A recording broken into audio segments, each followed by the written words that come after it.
Il existe environ 90 espèces de baleines, dauphins et marsouins dans le monde, regroupées sous l'ordre des cétacés.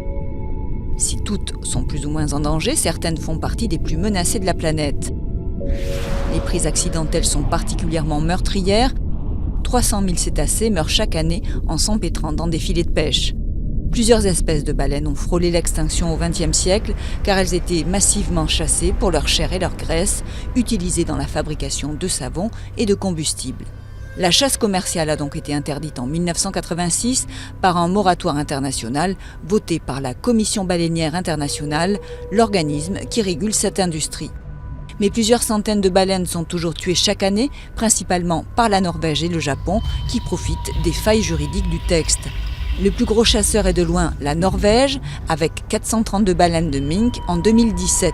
La même année, 321 baleines ont été harponnées par des communautés autochtones du Groenland, de Sibérie orientale, d'Alaska ou des îles Saint-Vincent et Grenadines, le moratoire autorisant la chasse aborigène dite de subsistance. Signataire du texte, le Japon prétend chasser les baleines à des fins scientifiques.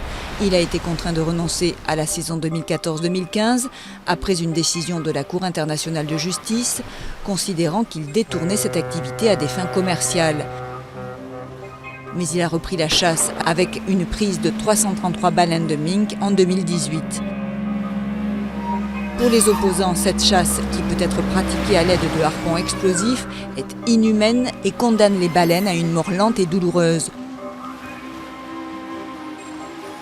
D'autre part, l'industrie baleinière a tendance à décliner et la demande de viande est en baisse. Les baleines sont aussi menacées par les activités pétrolières, la pollution des mers, la perte de l'habitat et des ressources alimentaires. Mais tout n'est pas perdu. En 2016, les États-Unis ont retiré la majorité des populations de baleines à bosse de la liste des espèces en danger, signant le succès des politiques de protection.